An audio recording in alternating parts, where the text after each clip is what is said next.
तुलसी चौरा, गाय बछड़ा या जो कुछ भी आपको बनाना है, तो फूल बनाना है अथवा नाम लिखना है, कुछ भी करना है, वो सब बना देते थे।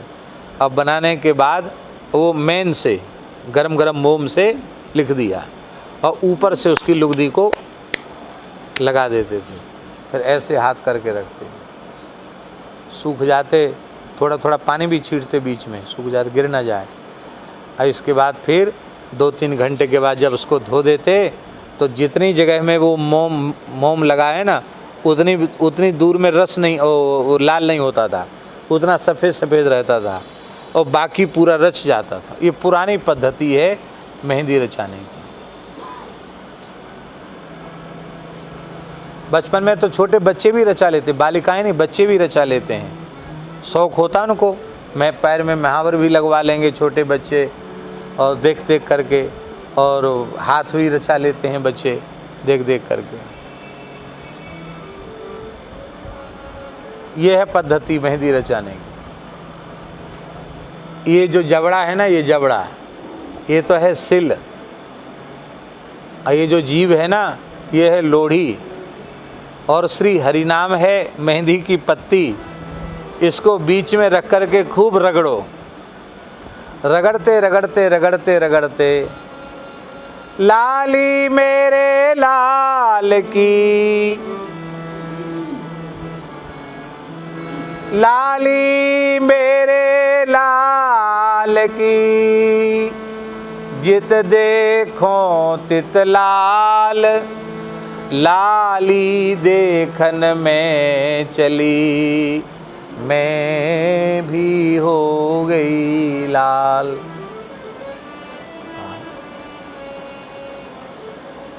केवल बैखरी बाणी से राम नाम दम्भ पूर्वक भी जपने से, राम राम करने से, और महाराज जी प्रेम जग जाएगा तो दम्भ नहीं रह जाएगा। क्यों? जब प्रेम जगेगा तो कीर्तन में अविरल सुधार बहने लग जाएगी, फिर भीतर गंदगी रहेगी। प्रेम भगति जल बिनु रघुराई, प्रेम भगति जल बिनु रघुराई, अभयंतर बल कबहू की जाय, अभयंतर मल कबहू की जाई, अभयंतर मल कबहू की जाई, अभयंतर मल कबहू की जाई। श्री चैतन्य महाप्रभु जी ने सर्वात्म स्नपनम परम विजयते श्री कृष्ण संकीर्तनम, सारी मलिनता चली जाती। महाराज जी, प्रेम भिक्षु जी महाराज जब कीर्तन करते थे, हमने सुना है, उनकी चित्र छवियों को देखा है, तो जैसे कोई नल चला दे ऐसे आंसुओं से सुधार बहती थी, भूमि गीली हो जाती थी। कीर्तन में रोमांच होता था, ये सिर के बाल सीधे खड़े हो जाते थे।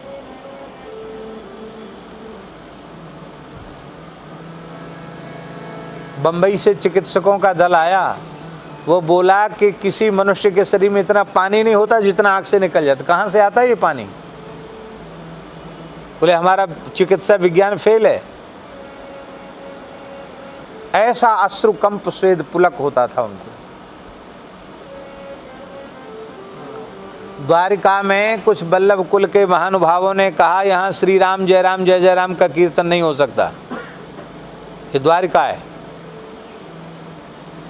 और प्रेम भिक्षु जी महाराज वहाँ अखंड कीर्तन स्थापित करना चाहते थे, तो बड़ा विरोध हुआ तो उन्होंने कहा विरोध वाला काम अपने को करना नहीं।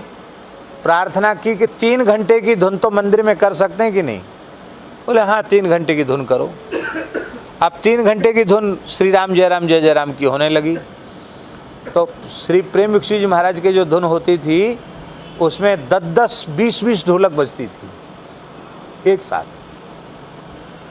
और इतना उद्दाम कीर्तन होता था, तुमुल ध्वनि से कीर्तन होता था। हमने सुना है कि बजाने वालों के उंगली फट जाती थी, खून आने लग जाता था उंगली से, और वे बीच में नृत्य करते थे। महाराज जी जब कीर्तन हुआ तो लगा पूरा मंदिर हिलने लग गया हो, और जो विरोधी थे वल्लभ कुल के गोस्वामीगण वो भी आ गए, और जब प्रेम के लक्षण और प्रेमावेश उन्होंने देखा तो वे अपने आचाराभिमान को त्याग करके चरणों में लौटने लग गए। ये दिव्य महापुरुष, ये तो लगता है इस युग में चैतन्य महाप्रभु पुनः प्रकट हो गए हैं। और उन्होंने कहा अब आपको तो नहीं बनाना, अब हमको ही बनाना है। और उन लोगों ने फिर संकीर्तन मंदिर वहाँ स्थापित किया। आज भी संकीर्तन चल रहा है। आज लगभग 60 वर्ष हो रहा होगा, आज तक कीर्तन चल रहा है।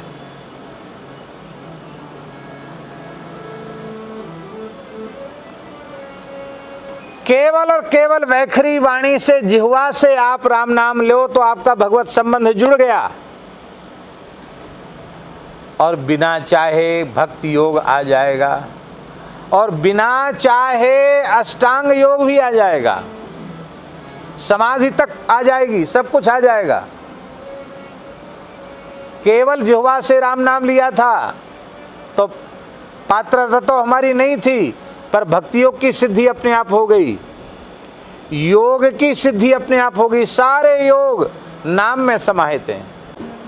इस शरीर को ही यंत्र बना लिया, इसी को वीणा बना लिया, मनरूपी मुठिया को कस दिया, सुषुम्ना का तार चढ़ा दिया, राम राम राम राम राम राम, केवल कुरुई धुनते धुनते, अलग से माला झोली भी नहीं, राम राम राम करते करते यहाँ तक मैं पहुँच गया।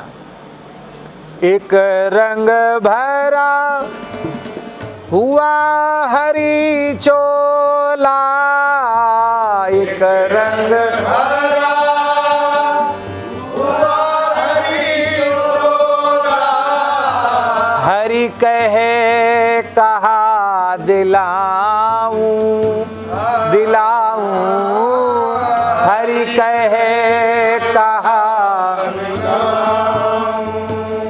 मैं नाही मेहनत का लोभी, मैं नाही मेहनत का लोभी, बक्सो मौज भगति निज पाऊं, बक्सो मौज भगति निज पाऊं, कृपा करी हरि बोले बानी, कृपा करे हरि बोले बानी, तुम तो हो ममदास,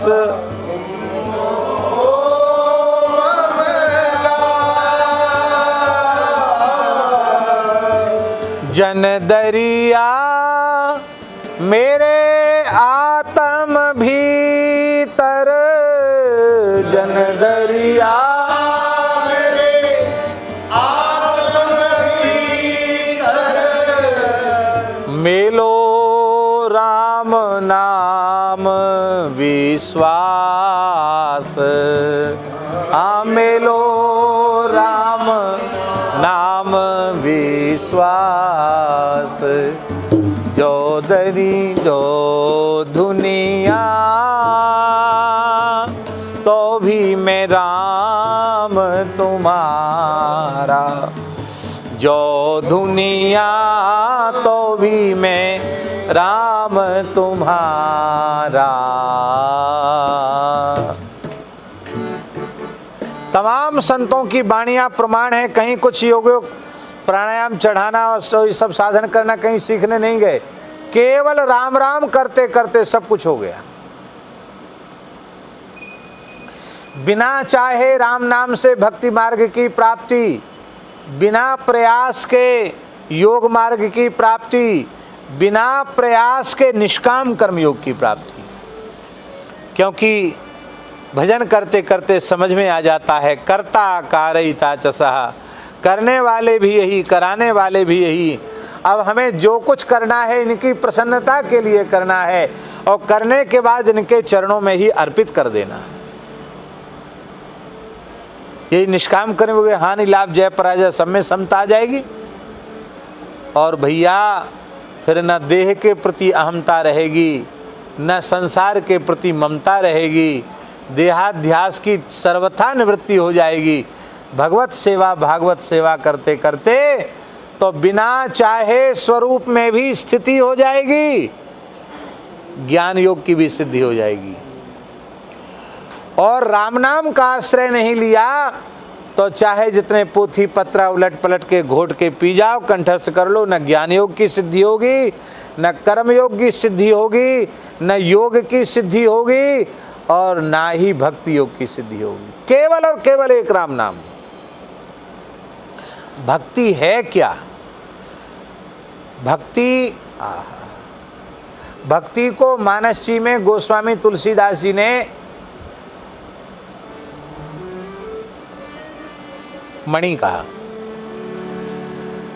राम भगति मणि उर्वस जाके, दुख लवलेस न सपने हुता के। भक्ति को मणि कहा।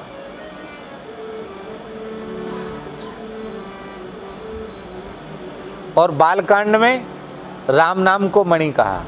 राम नाम मणि दीप धरु, जीह दे हरि द्वार, तुलसी भीतर बाहिर, जो चाहसी उजियार। तो इधर भक्ति और इधर राम नाम मणि। इसका मतलब राम नाम, कृष्ण नाम, हरि नाम, महामणि ही भक्ति है।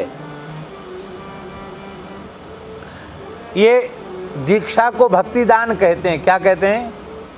भक्ति दान। तो भक्ति दान क्या करते गुरुजी? कोई घोट घाट के भक्ति को पिला देते हैं? अरे कान में भगवान का नाम सुना देते हैं। इस नाम दान को ही भक्ति दान कहा गया। भक्ति दान भय हरन भुज ना भजीने का भक्ति दान। दीक्षा देने को भक्ति दान कहा है, भक्ति का दान कर देना। तो यही बात गोस्वामी जी तुलसीदास जी कह रहे हैं। शंभु शिखवन रसन हूनित, राम नाम ही घोष, दम्भु कलि नाम कुंभज, सोच सागर से शोष। कहते निरंतर राम नाम का घोष करो, दम्भ पूर्वक भी कलयुग में राम राम करोगे तो जैसे अगस्त जी समुद्र को सूख गए, ऐसी नाम रूपी अगस्त जी तुम्हारे शोक रूपी समुद्र को सुखा डालेंगे। तुम्हारे जीवन में शोक नहीं रहेगा।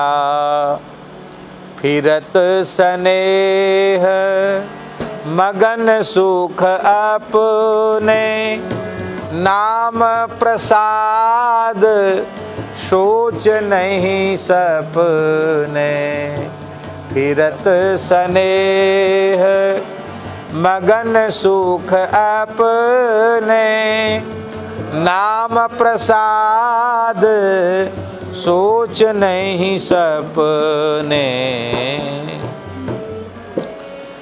भगवान शंकर कह रहे हैं पार्वती जी से, प्रमादादपि संस्पृष्टो यथा नलकणो दहेत, तथौष्टपुट संस्पृष्टो हरिनाम दहेदघम।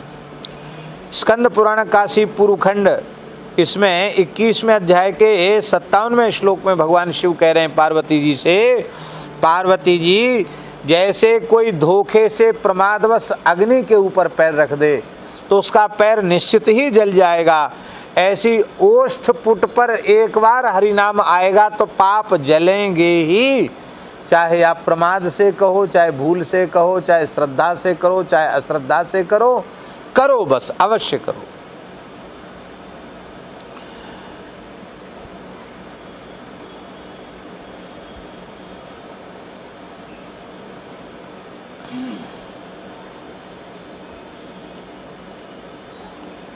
महाराज जी बहुत प्यारी बात है, दम्भ छोड़ करके राम राम ईमानदारी से करें तब तो क्या।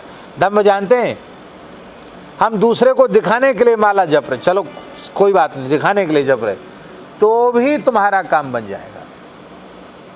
राम नाम की ऐसी महिमा, आरंभ में भले ही दम्भ रहे, बाद में दम्भ रहे नहीं जाएगा, सच्चाई जीवन में आ जाएगी। इसलिए महाराज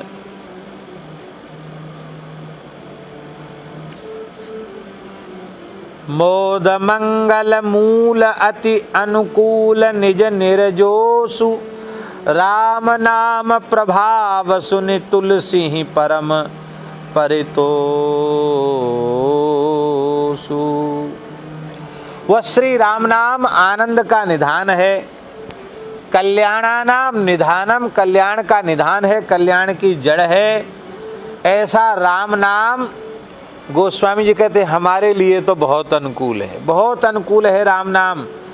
इसकी अनुकूलता की तुलना और किसी साधन से नहीं हो सकती है। कहते राम नाम का ऐसा प्रभाव सुन करके इस तुलसीदास को भी बहुत संतोष हो गया। भले ही लाख दोष भरे हों, दंभ हो, छल हो, कपट हो, पर हमने राम राम किया है, अब हमारे कल्याण में संदेह नहीं है, ये मुझे बहुत संतोष है। महाराज जी रामचरितमानस गोस्वामी जी ने कब लिखा है, कब लिखा है,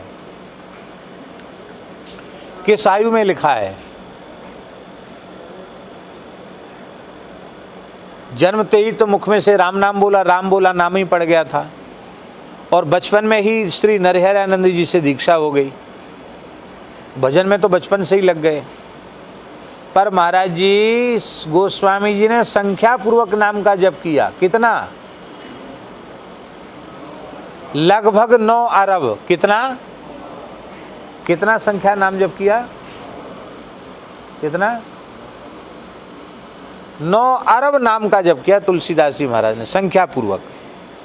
वो सारे भारतवर्ष की 3 पैदल परिक्रमाएं की।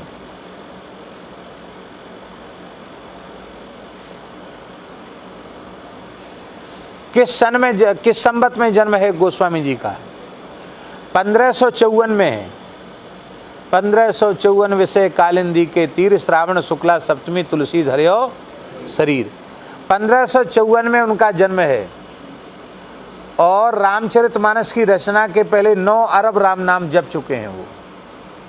रामचरितमानस की रचना कब हो रही है? संवत 1631 में। तो आप गणना करके बताओ 1554 से 1631 कितना हुआ?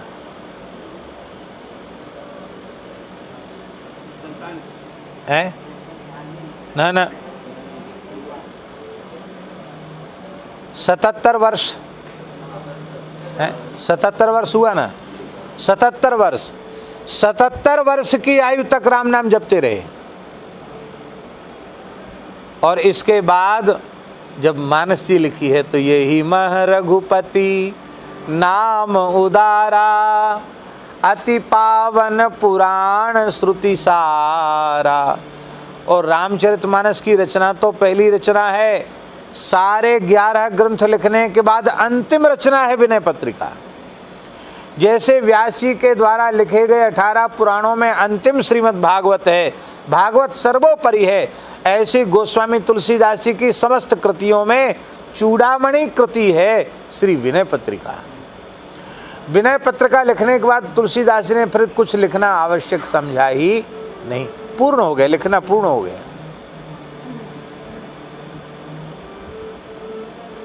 तुलसी ही परम परतोषु, है प्रभु मेरो ही सब दोष, है प्रभु मेरो ही सब। शील सिंधु कृपालु नाथ, अनाथ आरत पोषु, है प्रभु मेरो ही सब दोष।